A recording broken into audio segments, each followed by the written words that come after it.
If you haven't heard about Anchor, it's the easiest way to make a podcast. Let me explain. It's free. There's creation tools that allow you to record and edit your podcast right from your phone or computer. And you can make money from your podcast with no minimum listenership. Anchor will also distribute your podcast for you so it can be heard on Spotify, Apple Podcast, and many more. Download the free Anchor app or go to anchor.fm to get started.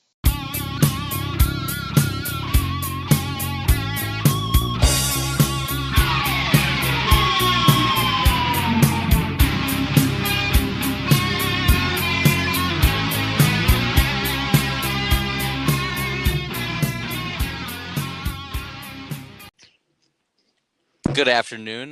Welcome to 2D Film Club podcast. Keep it in. This is the intro. We're doing it. We're starting. Welcome, guys. Welcome to the 2D Film Club podcast, episode 16. I am your host, Nate, and I got Cody with me. How are you doing? Yes. Hi. It's been a while. It has it? Oh yeah, I guess it has. Yeah, has it been? Well, has it? Not really. Yeah. Well, it has because you're right. We recorded the Halloween episode early. That's why. It is the 8th. So the last episode, yeah, because we didn't do one on the 1st. Well, because that was like Halloween, so. Yeah, and we recorded it on like the Thursday. But yeah, it's been a while. We're back. I've been singing songs from Greece all week long, and there's some guy named Jim that keeps trying to airplay on my Apple TV. And Jim, come on, man. We are busy Yeah. right now. We are wanting to discuss some movies. Jim, get out of here. Maybe we'll have him as a special guest sometime. Yeah, I wish I could message him or something. Maybe I can. I don't know, but it's really funny because it's been like 5 or 6 times already, and I'm just like watching to see if it pops up again. Maybe he figured it out now. But yeah, man. You should let How him you in doing? and just see like what he wants to watch. Well, it pops up with the code. Oh, Like okay. he has to type in the code on his iPad. So I kind of wish that he could just connect so I could see what he's trying to airplay. You should change the name of your Apple TV real quick to like please stop asking or something like that. Or I'm gonna change it to Jim's Apple TV. Or Jim's So you just- iPad. Why, honey, why is it saying Jim's iPad wants to connect to Jim's iPad? Yeah, he's gonna go crazy. Well, that's funny. But yeah, I've been doing good. It was fun, celebrating Halloween and watching all those spooky movies last month. But I am getting ready for Christmas now, man. I know Thanksgiving still has to happen, but that mood is already starting to happen.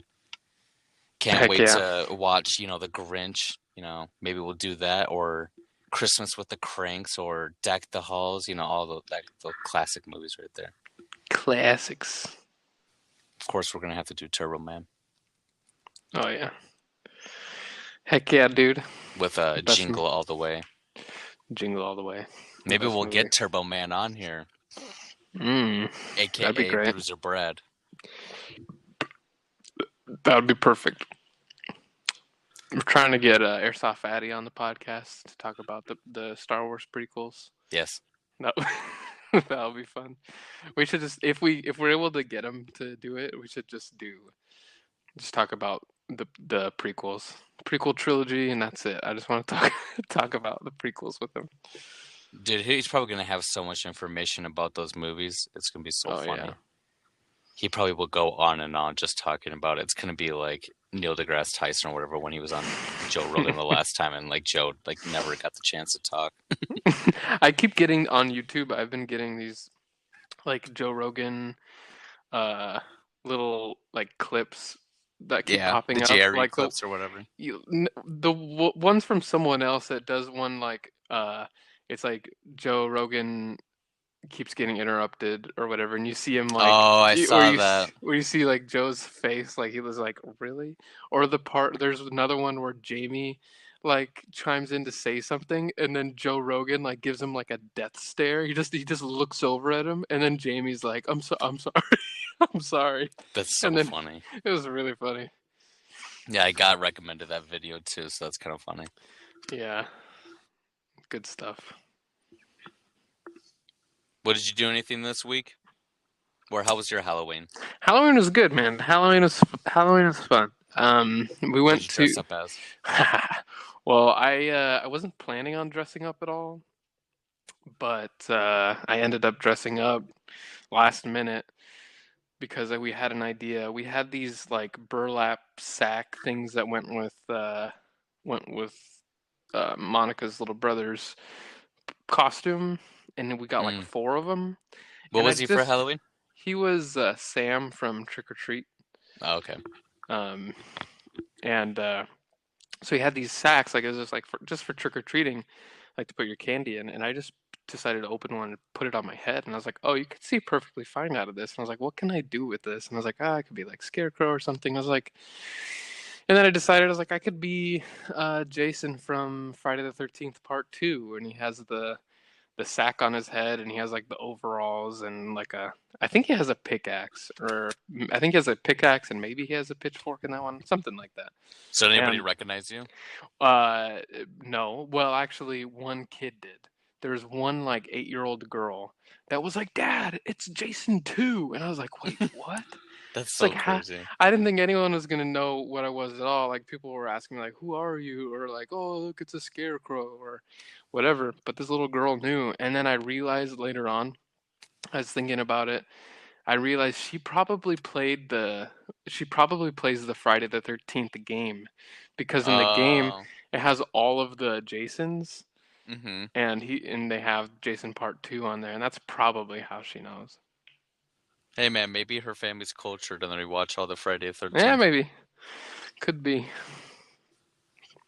But yeah, it was pretty fun.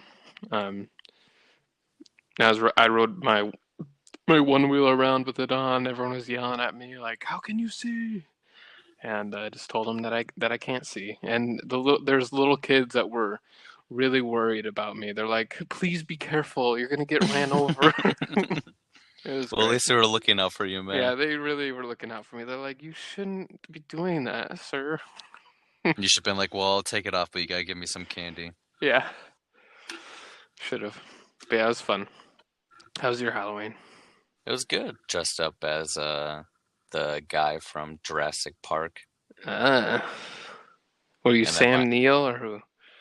the yeah, Yeah, Sam yeah, Neill, it's that one guy, you know, that, the was on guy. the island, and yeah, it was Sam Neill. Yeah, yeah, Sam Neill, that Yeah, it guy. was that guy. Yeah. That I guy. didn't have like I don't even know what kind of hat. It's not really a cowboy hat, but I didn't have one of those, so. Dang, you should have had that. But I had his signature, little handkerchief thing around the neck, so. Mm, My son, he dressed up as a dinosaur, so it worked out perfect. nice. That's fun. Stole all of his That's fun. candy, so I mean, it was a good Halloween. Just kidding. That's great. Beautiful. Speaking of Sam Neill, I watched Possession. I know I told you that I watched it, but I don't think I've really been able to talk to you about it too much. But I watched Possession like a week or two ago, and Sam Neill's in it when he Oh, he was, is? much younger. Yeah, and he's great. He's so good. Um, What's his role in the movie? What does he do? he's the husband who, Oh, okay. yeah, it's kind of like it's a really bizarre movie, but it's kind of like a marriage story, um, but just dialed up to 11 and kind of terrifying. So it's great. And Where were you able to watch it again? I that's the one where I actually bought like some Korean DVD of it, because it's one of those movies where I couldn't watch it anywhere, and there's places online where you could stream it, but when I tried, like it didn't really work. Like there was problems with it, and so I was like, whatever. So I found this. There's like a region-free Korean DVD on eBay that I got for like $4 or something. So Oh, not bad.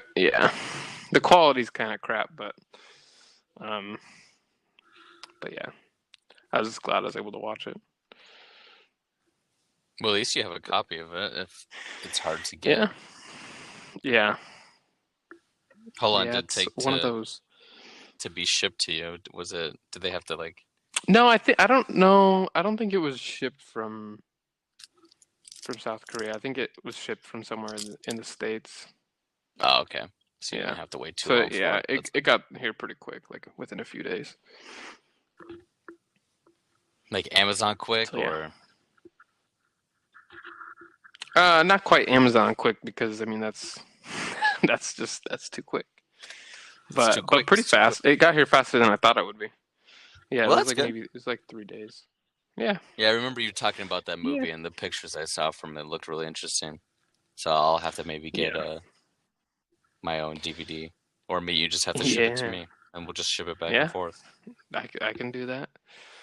And I'm sure there's ways to watch it, and I know you could probably find it online. This is the one place that I found it just sucked, so I just Yeah. like I'm just gonna buy it. But Well, no, for only $4, like that's fine. And the yeah, shipping probably would a little bit, but it's not like you no, would I pay think too much.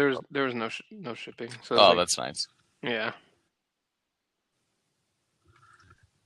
yeah, Well, was there baby. any other movies that you watched like the last like week or so? Yes, there's a few things. I was catching up on a few movies that came out recently this year. I watched Borat subsequent movie film. So did you Um, like that? I did. I liked it a lot. I didn't like it as much as the first one, but Yeah. it was really funny. There's a lot of parts that made me laugh out loud and Wow, wow, wee, wah. wow wow wee wah. Yeah, it's pretty great. Definitely funny and very very Did you relevant. ever And it's see one any of his other ones, or did you just kind of stick to Borat? I've never seen I've still never seen Bruno, which I do want to watch, but I've never seen it.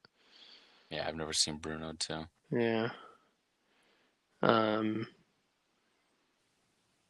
Yeah, I've seen I've seen some of his other movies, but I never saw all of Ali G or Did you see The Dictator? yes, I did see The Dictator. Yeah. But yeah, I would say I mean Borat 2 I liked it more than The Dictator. Because I was kind of Mm. worried with Borat 2. I was like, I don't know like if it could possibly be as funny, which I don't it's not as good, but it's pretty close. Like it's close enough. And it's still funny. So I enjoyed it. And then I watched the trial of the Chicago Seven. Yeah, I was just gonna ask you that because he's in that He's in as that well. too So with a real goofy wig. That was pretty good. It was okay. Uh, I enjoyed it, but how yeah, long is it? it's like 2 hours, maybe like just a little over 2 hours. So with it kind of being like an average movie, like what were some things that you maybe didn't? Was it like just like pacing, or was it like how they did acting, or Uh, it's hard to even it's hard to say exactly. I feel like the script is good, and you know Aaron Sorkin, he can be great, but I just don't he's not I don't think he's necessarily like a great director. Like I think this would have been better if he wrote it and then someone else directed it. But there's just some weird decisions that they made and kind of like added in some like like almost like some it just there's some things that kind of feel like some fan fiction type of stuff. It's just kind of silly, like when you're like, well, that didn't happen or it didn't happen this way or whatever. Um, but it is mostly entertaining, and the courtroom drama stuff is good, and the performances are pretty good. Um, but there's some of it's kind of distracting little bit, like what's his name, uh, Eddie Redmayne. Like the whatever he's doing with his accent is it's okay, but then there's sometimes where it's like it might be a little too much? it just feels weird. I don't know. It's not even like too much. It just doesn't it just doesn't look or sound right like when you're Mm. watching him talk. But he's definitely he's still good, but Yeah, I listened to some of the Blessed Picture podcast. They talked about it, and I recommend checking out that podcast. They talked about some interesting things in it. Um, so yeah, I'd still recommend watching it. You know, it's something on Netflix, but It's on my list, so yeah, it's good. It's good. I mean, I Um, remember seeing trailers of it like in the theater or like on YouTube and stuff. So it did grab my attention. I just haven't. I've yeah, been watching so much other stuff that yeah, I feel like when movies or shows come out, I feel like there's like a dry, like where I feel like nothing's coming out. It's like, what do I want to watch? And I feel like lately there's been like a lot of stuff coming out yeah. that I'm like, what do I want to watch, kind of thing. So hmm And then there's just one other thing that I just watched today called Baby Teeth, a movie that came out this year. It's streaming on Hulu right now, and it's about a girl who is terminally ill, and um, it's an Australian movie, and it's just one of those movies where the dying ill girl who falls in love with kind of a with a bad boy. It's kind oh, of like it's kind of a druggie, and her parents aren't really okay with it. Um, so why is it called but it's Baby Teeth? actually I don't even know, and I wasn't, and I as I was watching it, I forgot that that's what it's called, and I probably should have been paying more attention to see if there's any reason why it's called Baby Teeth. But if there is, let us know because I have no idea. But Does the character have small teeth? um, actually, yeah, actually, So yeah, her that's where they teeth are get it. small. Yeah, actually, that's it. Her teeth are small. But it was a good movie. I liked it. Um, I've seen other movies like this, I feel like. But I think this one was enjoyable, and I liked that it felt kind of it felt a little gritty, like compared to some of these other movies that are just like it. Like I feel like there's been over the past like 5 years, there's been at least a few movies like this, but yeah, it's worth watching.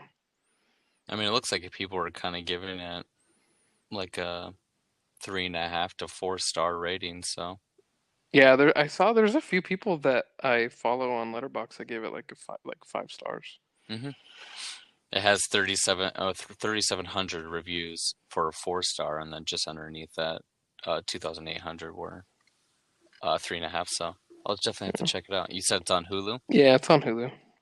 It's Sick. it's pretty good. But yeah, man. What about you? What you been watching? I watched a 40-year-old version, not virgin. When you told me that the first time, I was like, "Oh, you're watching 40-year-old virgin? Why?"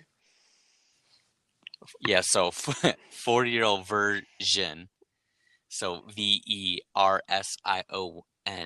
version. It's basically the about this struggling playwright uh, that lives in New York City, and she was like, she got awarded like best 30 under 30 or whatever, and she just hasn't been able to, you know, produce anything. And she's turning 40 now, and so she's trying to think what she wants to do with her career. And she has the bright idea to do rap music because she feels like she can express her stuff. And so, I mean, I like the film because it was filmed in black and white, and it just makes me think of some of these past movies that have come out the last couple of years or so that are black and white, and it's enjoyable to have that filmed in that way. I thought it was funny. I definitely felt like it was a little too long in some areas, and I felt like there's like some scenes he probably could have like removed. Um, so the pacing was kind of a little. It started off really good and it ended nice, but I feel like in that middle transition area there was just a lot of kind of jumbled stuff. So, But overall, I really enjoyed all of the performances from the people, and I thought it was funny. so you're So saying it sucked and you hated it? Okay. no. I gave it 4 stars, Okay. Okay. and I think Okay. you Okay. should watch it because I think it's funny. Cool. Just like they kind of talked a lot about like how just in plays or movies they always have like this like I don't know, I would say in a sense like a white savior or something. Mm-hmm. So this like struggling black couple, and then next door this white woman moves in that helps their shop or whatever, and just something like that. And so, she had her original play was like in this direction, but then the guys they wanted it to be they changed, and she's like, no, I don't want to do that. So it was like this back and forth, but Okay, it's not so yeah. that's You'll have cool. to watch it. It sounds good. You have to watch it. And then I watched First Cow. Oh, nice. I gave that 4 stars. It was good, but it But you hated was it. really, Slow? really slow. Yeah, I figured. It was super slow. Mm. So there was like sometimes where like I felt like I was kind of losing track a little bit, Mm-hmm. or kind of like spacing out, and then like I would go and like I would bump the remote and like see how much time was left, and I'd be like, holy shit, like there's still an hour and a half left. You're telling me only 30 minutes went by? But I enjoyed the characters. I liked the plot and everything. Don't they make bread or So something? What do they make or bake? yeah. Did the bread look good? Mm, mm. And they like steal milk from someone's cow or something? Is that what it is? You'll just have to watch it, I'm man. going I to. don't I really do want to watch it, and I'll probably watch it soon. To be honest, if you watch it again, like I'll probably like rewatch it just because. Really? Yeah. Okay. Because I feel like my first showing, I feel like I was just kind of, my mind was all over the place. So I probably would. I definitely. This is a movie with how slow it is. I do want to rewatch it just because. Yeah. Yeah. Okay. Cool. And then go ahead. No, I was gonna say I definitely want to check it out. It looks Yeah. good, and I know it's gonna be slow, and I think that's part of the reason why I've been putting it Yeah. off, because I've seen one other movie from Kelly Reichardt or whatever, the director, Meek's Cutoff, which I thought was good, but it was I had literally what you're saying is the exact experience that I had with that movie, with Meek's Cutoff. It's good, it's well shot, and the acting's great. And I kind of like the slow pacing, like the meandering of it all, but there's just times where like it would just kind of lose me, and I'd just kind of like start thinking about other things, and then I'd be like, oh wait, what? I think I missed something in the movie. Well, it's hard when you're watching a movie like that, because when you start dozing off, not dozing off, but just kind of spacing out, then, especially with this kind of movie, if you kind of like space out for like a minute or so, you're like, what did I forget? I don't want to rewind it, because it's just, I don't know. That's what was happening to me. I just felt like I was constantly like losing track of what was happening in the movie. Yeah. So then I would have to rewind it. And so it's just kind of funny, because comparing this movie to how, slow, kind of slow, but holy shit, what movie was that? Damn, what the hell? Where is it? The Hidden Life. You know how long that movie was? Oh yeah. I feel like I was more entertained by that, even though it was like over 3 hours long. But then this one, I mean, does it say how long First Cow is? I can't remember how long it was. I think it's like 2 hours, like yeah, it's 122 minutes, but it felt longer. Yeah, but you definitely have to watch it, and like I said, I'll rewatch it. So yeah, I definitely agree with you. Like with The Hidden Life and Terrence Malick movies in general, they're very slow, and they're very I think to most people they're probably extremely boring, like a lot of his movies. But for me, those movies, like, there's something about them that like puts me in like this, I don't know, like it's like a trance where it is slow, but like I'm totally, like I'm just into it and feeling it. And I think it has to do with just how it's filmed, and like the quick cut, like editing, and especially with how it's shot. Hidden Life was shot on me. Like every single frame is just, it's impeccable. It's so beautiful. You could just frame anything and put it in a picture frame, and pretty much. Yeah, it's a beautiful movie. When I And feel like First Cow had some points of that, so I yeah. mean, it's just I guess I didn't really know right off the bat where this movie kind of was going. Hmm. And so I feel like that kind of was like a struggle with me because I was like, I know who these characters are, but how is this movie going to continue to go on? Like, what's going to happen? And so, Okay. and it's nice kind of having like that unknown aspect of it, but Yeah. like for a movie that is 2 hours that you haven't really looked into much, especially for me, Hmm. I feel like I was just kind of off and Yeah. spaced out from the very beginning. Cool. Well, I'm definitely excited to check it out, and Oh yeah. we can talk about it. Yeah, I'll definitely watch it at some point. But I know you were saving best for last. How was Holiday? Yeah, you know it, bro. Holiday. My my wife wanted to watch Holiday. She was bugging me over and over again, just saying, "Can we watch Holiday? Can we watch Holiday?" And I was like, I don't really want to watch it because like it's one of the. It looked, I didn't know who was in it. I Hmm. see the title Holiday, and I automatically think, is this a Hallmark movie? I don't want to watch this shit. But surprisingly, it's one of those scenes where I was like on my phone. I was like, this is so stupid. And then I got off my phone and I like immediately I started watching the movie. And I was like, okay, like this isn't that Nice. bad. Definitely like it's one of those like stupid like comedy com-rom movies or whatever. But the idea of it is kind of funny and unique. Just like these two people that can never have like anybody to take home like on holidays, so then they make like a pact with each other, kind of like Friends with Benefits, but where they'll take each other on dates on certain holidays. So the Mm. whole movie's like it starts like they start their first date like on New Year's Eve, and then it goes to Valentine's Day, and then you have like Cinco de Mayo and Easter and like 4th of July. So it was just kind of funny to see them all in the different things, and then obviously it's comedy, so you know what happens in the end.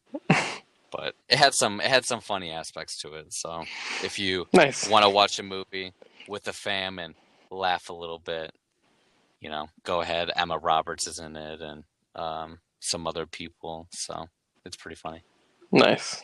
I might watch it just because there's I gave it sometimes two and where a half stars. there's So sometimes where there's something about like I don't know, watching those movies can be fun. I don't know, like it hmm just doesn't like it's such a like low commitment. Like when you put it on, like you don't really have to pay too much attention, but you'll probably be entertained, and at the end of it, be like, yeah, oh that's okay, exactly like what that was happened. kind of fun. So yeah, sometimes those I are mean, there's definitely some stupid parts to it, so it's like, yeah, yeah this is dumb, but it still was enjoyable. yeah. So yeah, check it out, man. Check it out. Watch it with the fam. Nice. Watch it for Christmas. Heck yeah, I'm gonna watch it. So I have to ask you, we're getting close to the end of the year, and we'll probably do a bigger discussion about this. But what are like, I know you have a 2020 list on Letterboxd. Like, what are your like top movies of 2020 so far?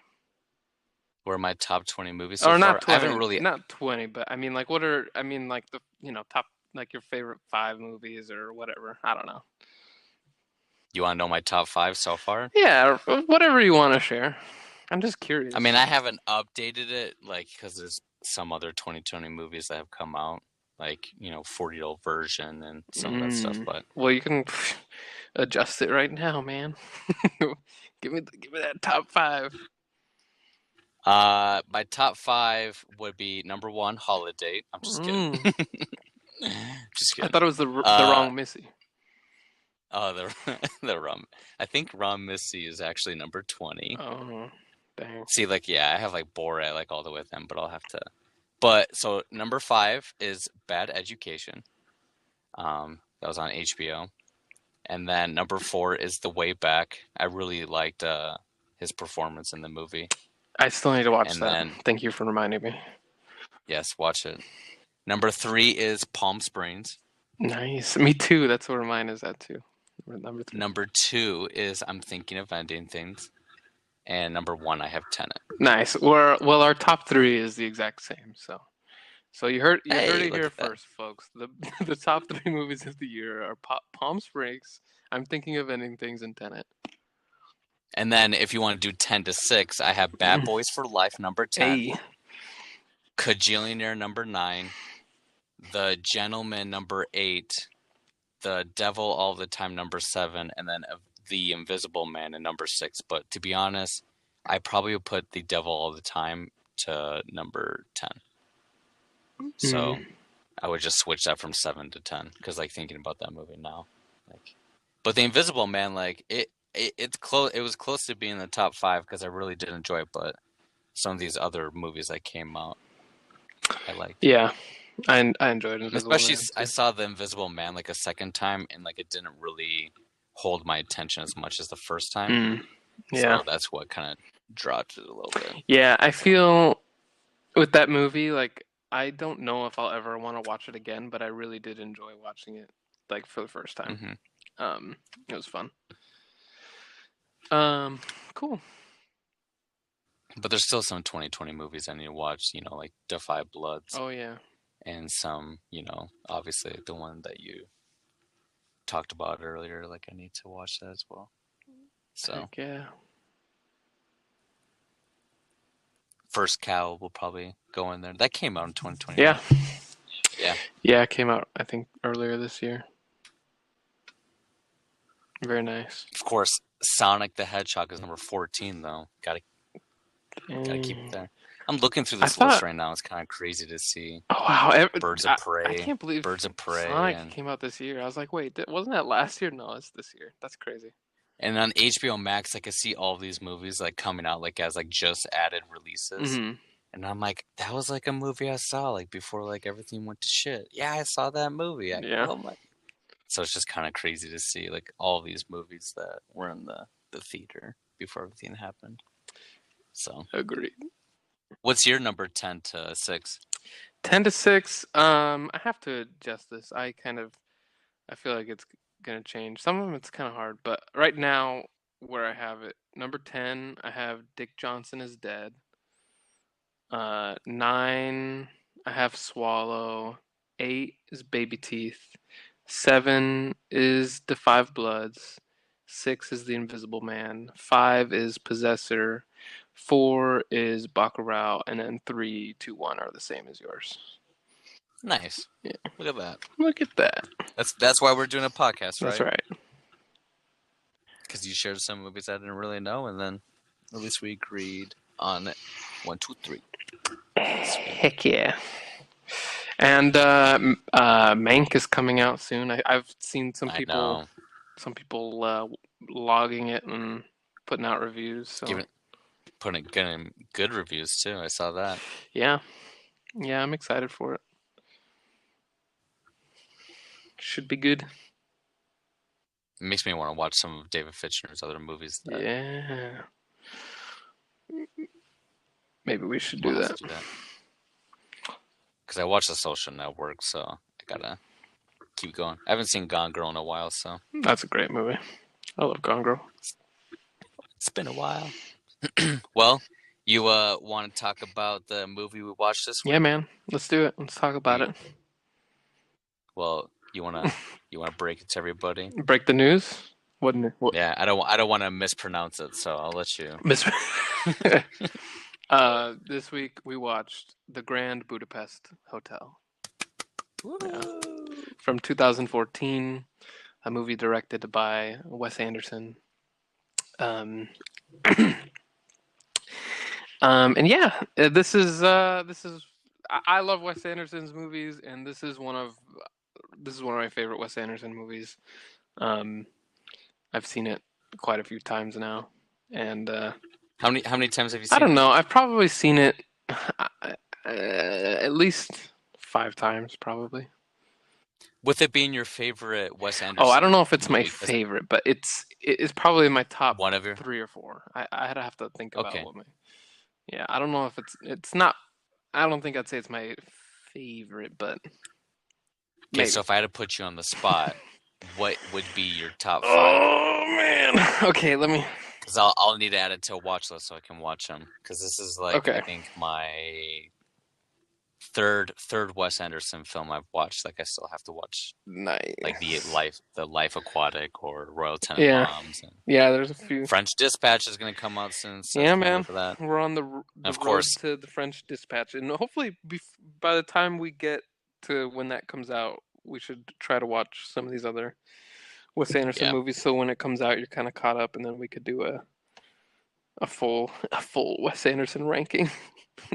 Oh hell yeah. It'd be fun. Yeah, I'm really excited for French Dispatch. Well, okay, since you've seen like 3 movies now, you've seen Grand Budapest Hotel, Isle of Dogs, and Rushmore, right?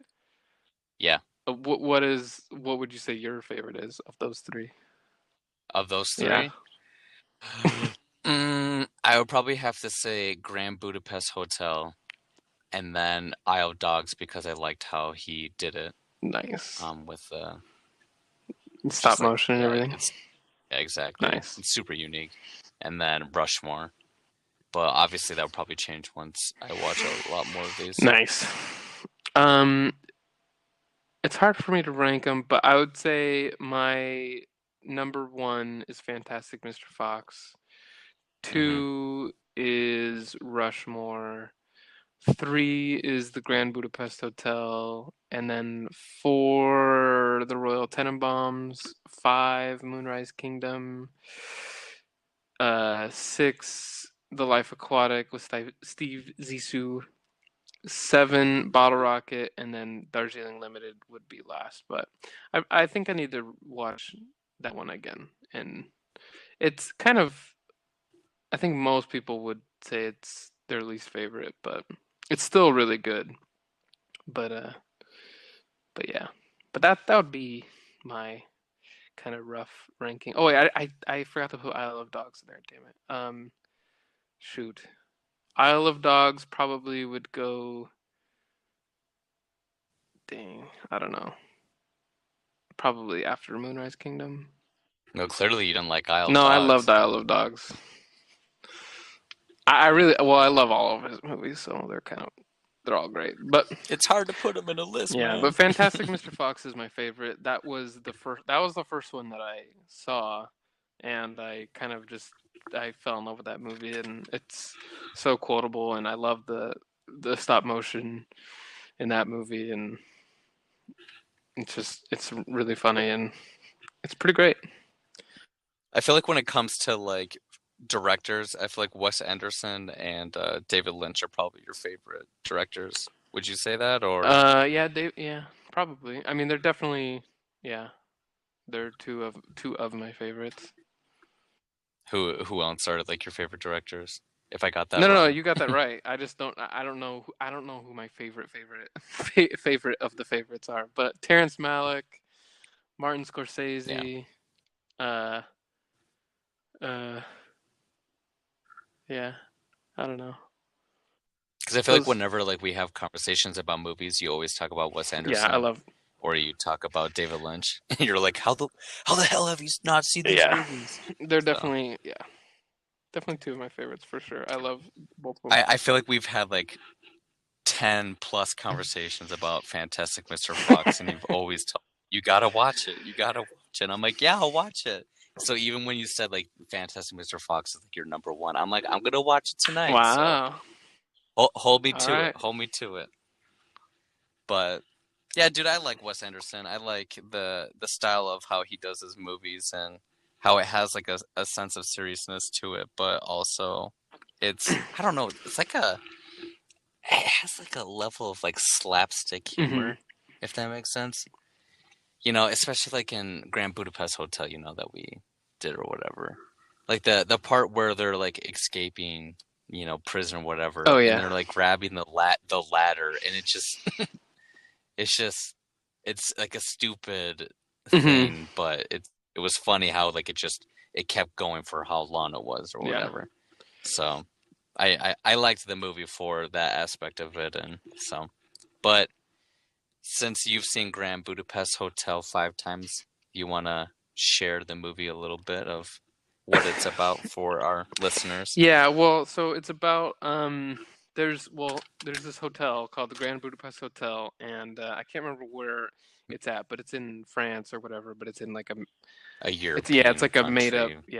like a made up place, and there's all kinds of like miniature. I love all like the miniature sets and like Mm-hmm.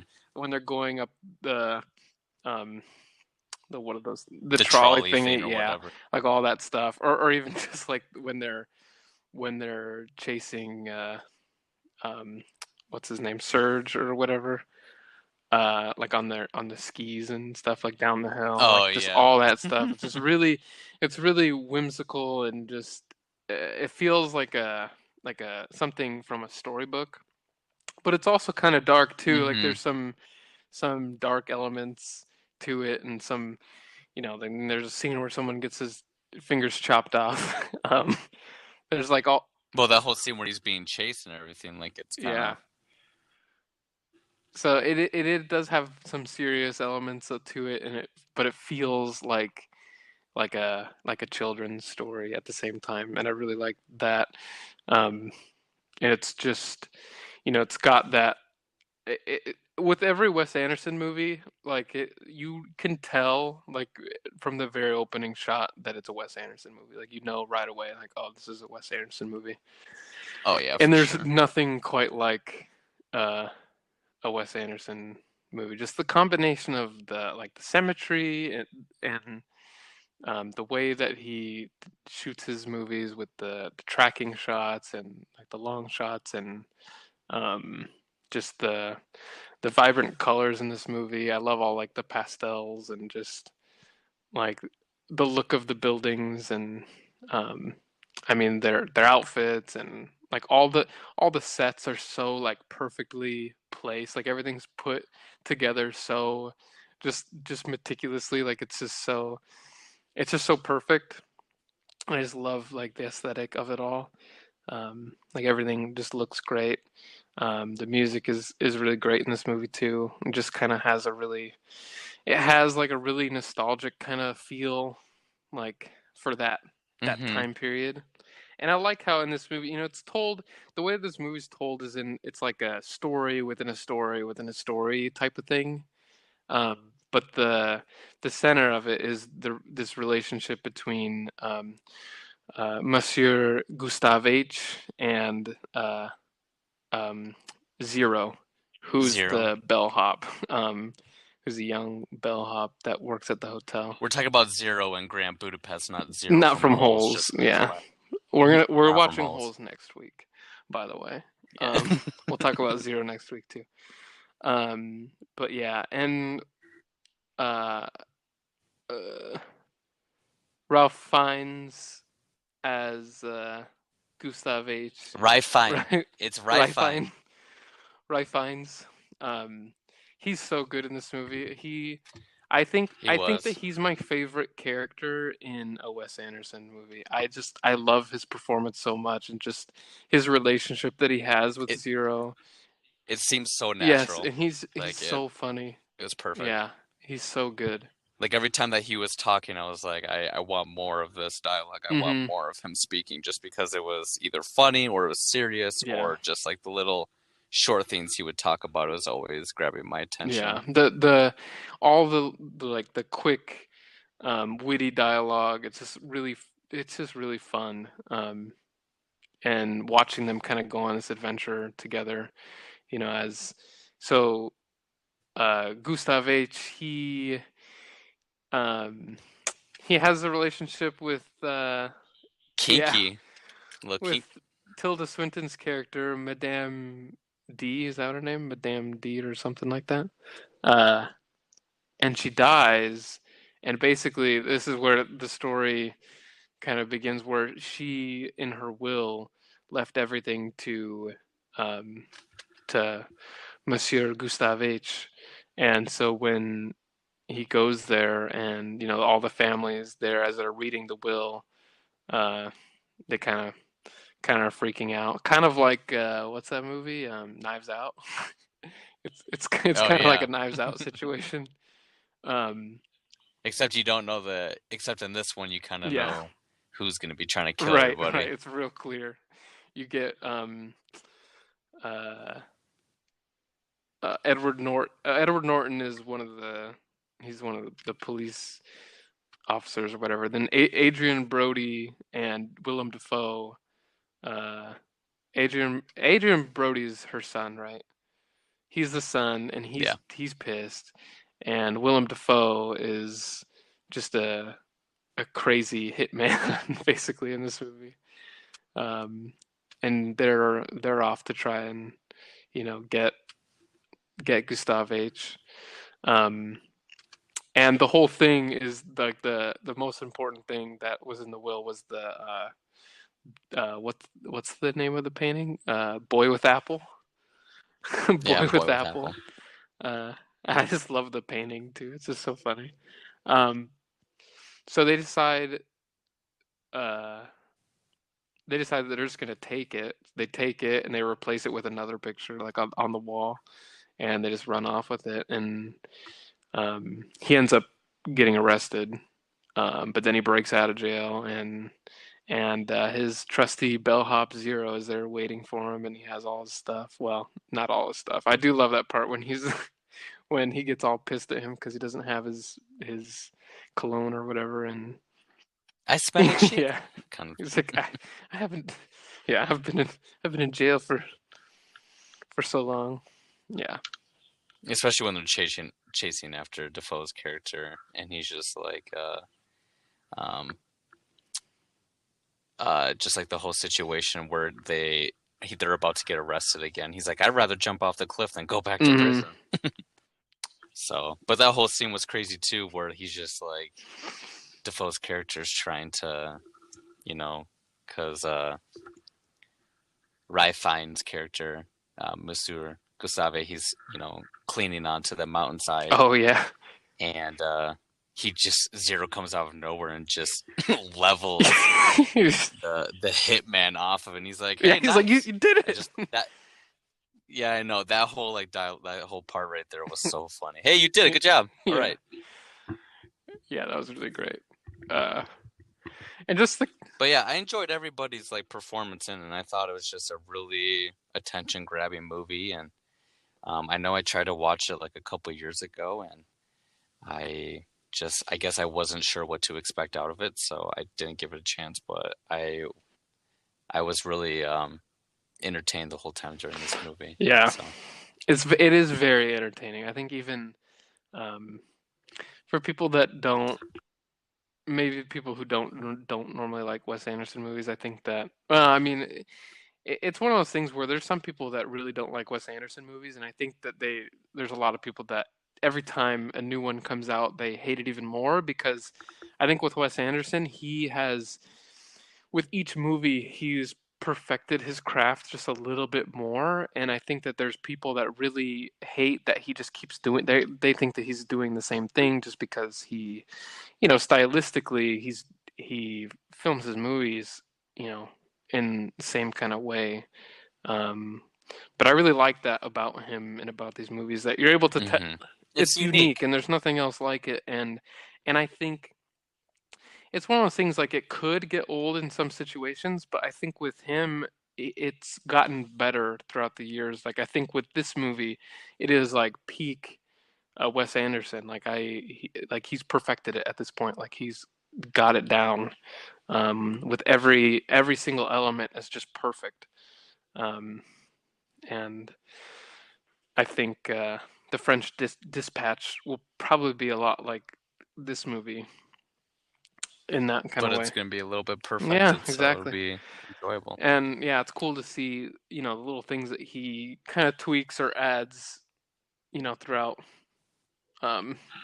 these movies.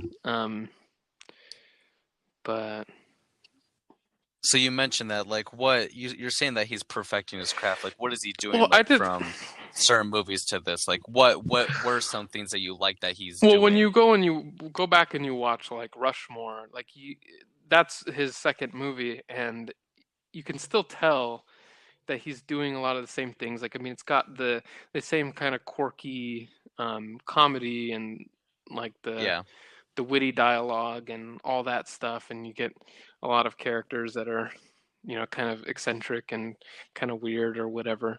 Um, but the way that the way that he films his movies, they've always had like that kind of that symmetry in it, and uh, just the style and the attention to the set design and uh, music and everything.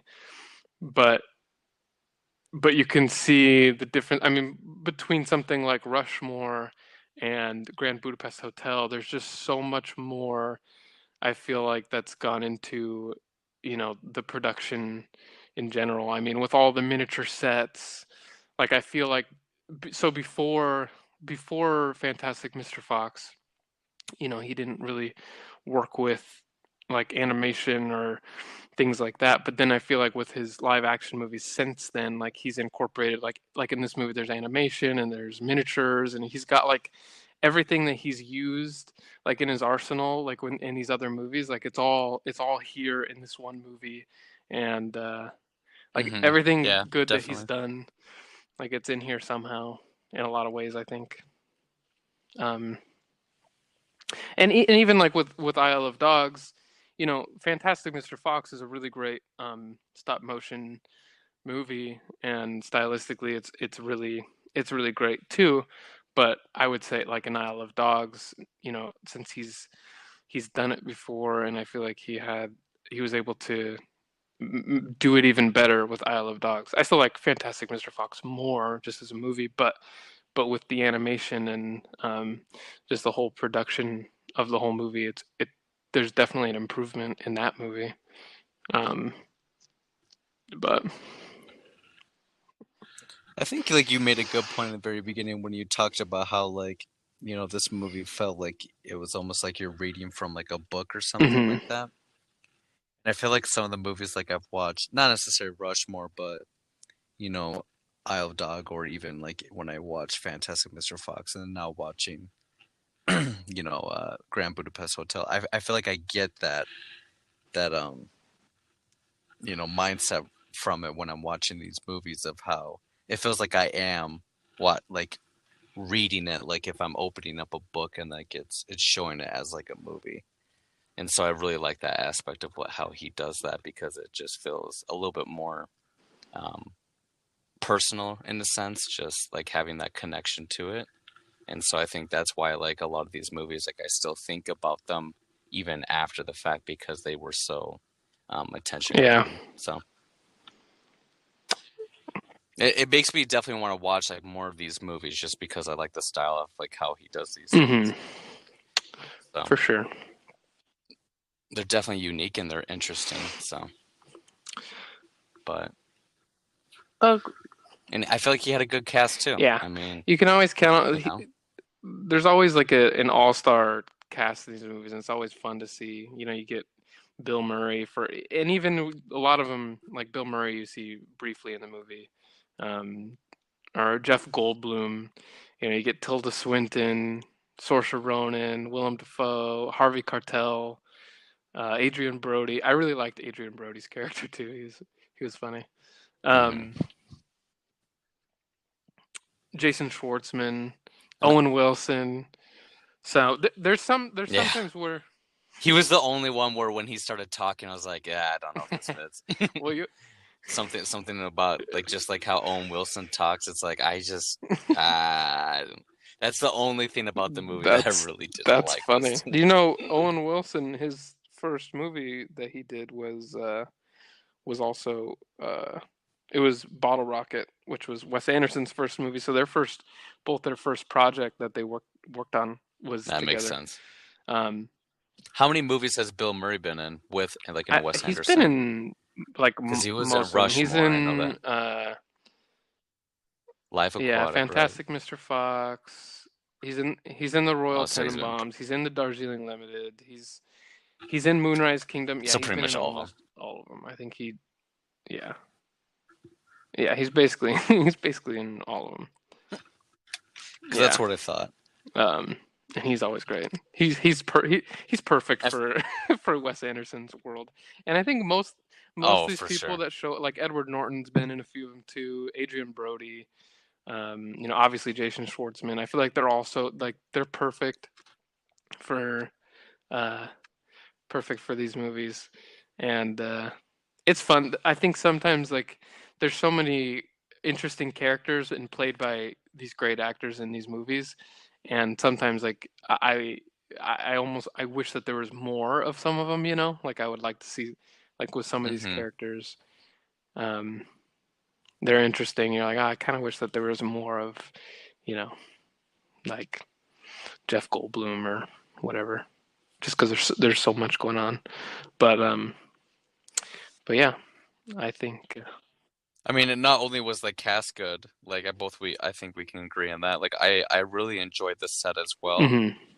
of how they, the hotel. Like I loved how like, when they were kind of retelling the story like all the way in the past. I like how it showed like the hotel really lively, popular, tons of people there.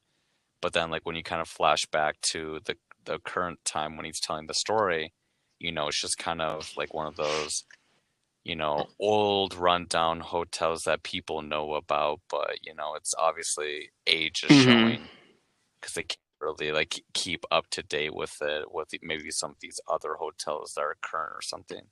And so I really enjoyed seeing like how they had like the two different hotel sets with the different times. Yeah, and I liked how when they would show, like from when it was in a different when it was showing from a different time period or whatever, like the aspect ratio would change in the movie, and it would be, like for most of the movie, it's in that like 4:3 or whatever aspect ratio, which is what were most movies during the 30s would be in that aspect ratio, and then when it was in modern time or whatever, it was like a more modern aspect ratio that were seen in movies. I thought that was kind of. I didn't notice that. I mean, I noticed like how it was very 4:3, like in Mhm. the older time, but I didn't notice. So I'm gonna have to go back and look at that because Yeah, that and I is think interesting. even with the widescreen, I think that there's two different uh aspect ratios for that, even like during the beginning. Or yeah, I can't remember, but there's definitely at least a few different aspect ratios in the movie. Um, so I appreciated that, like just like those little details. I think that that's what kind of makes Wes Anderson's movies so special, is that all the little details that kind of come together to make um, just a really um, kind of like this movie. I feel like is so just like the visuals and just the whole aesthetic and the music and everything, how it comes together. It's unforgettable, and Mm-hmm. I've never seen a movie that looks or feels like this movie. And for the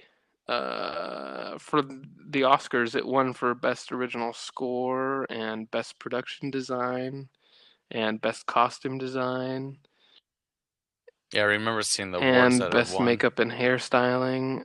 And it was nominated Mm-hmm. for pretty much everything else: Best Picture, Best Director, Best Screenplay, Cinematography, and Film Editing.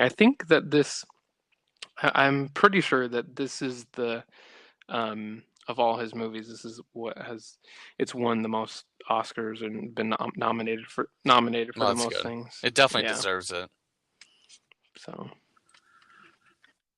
Yeah, I'm looking at Rotten Tomatoes and 300 reviews, they gave it a 92%. And then the average audience score out of 97,000, they gave it an 86. And then on uh, Letterbox, it's a pretty high four nice, star. But right next to that, it's either a 4 star with 122,000 or it's 5 stars with nice. 111,000. And so people, really loved it, or they just, yeah, thought it was a fantastic movie. So Heck yeah. I gave it 4.5 stars, but I wouldn't be surprised. Like this will be a movie that I'll constantly rewatch, and I'll probably give it 5 stars. Yeah, it's a fun movie.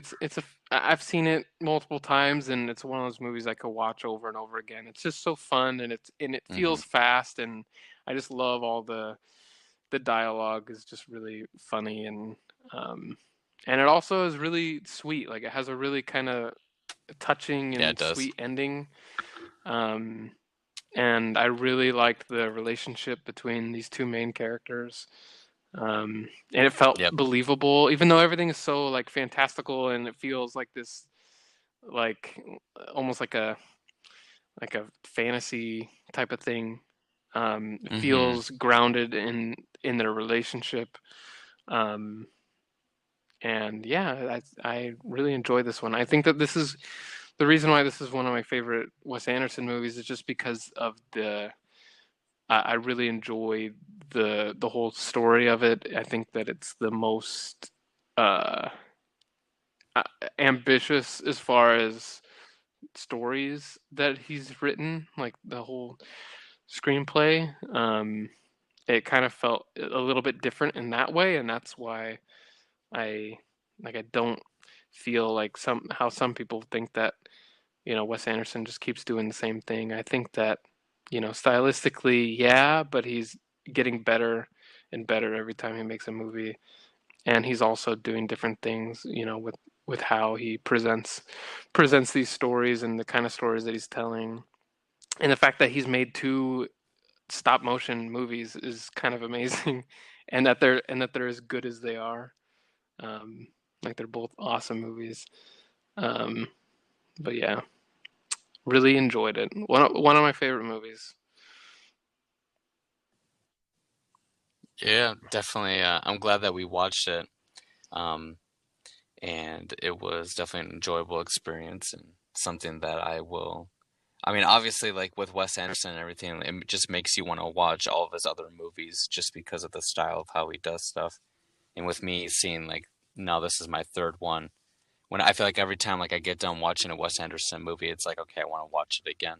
I want to watch like a different one now. I want to see how this one is. I want to compare them. And so I feel like, just the wide variety of films he has, you were talking about Isle of Dogs, stop motion, and the animation or whatever, and just all of that, like, it just makes me think of, like, he has, like, a storyline that he likes to go off of, or, like, how he does it, just, like, with the comedy, but then also it kind of being a little bit dark, but it still has, like, that aspect where it's still really entertaining and enjoyable. And I appreciate this unique style that he does. So, Awesome. what did Five you stars. rate it? 5 Five stars. stars. Yeah. Bada bing. Yeah. Of course. And When we do our episode next week, I'll have to talk about my experience watching Fantastic Mr. Beast or Fantastic Mr. some other Beast. movie. So. Yes, I Fantastic I Mr. I Beast. I heard mean, I heard Fantastic that Mr. Fox. Johnny Depp isn't going to be in Fantastic Mr. Beast anymore. Yeah, see you later, Fantastic Mr. Fantastic Beast. Mr. Johnny Depp. No, Mr. Fantastic Fox. You're going to Mr. watch it? Fox, sorry. Nice. Okay. Yeah, All right, I cool. told you I will, man. Cool. I got you. Awesome. So, but yeah. So do you want to tell everybody what movie we're gonna watch next week for the fan club? Yeah, what are we watching? Well, I think No, we're you watching tell 'em. Birdman, right? We're watching Birdman. Birdman. We're watching Hell Birdman. yeah. Another 2014 movie. So it's Yep. 2014 month, I guess. And of course, thank you for listening and continue to share this podcast to friends, family, have everybody listen to it for those who love movies or just want to maybe get into watching movies as well. And thank you, and Yeah. we'll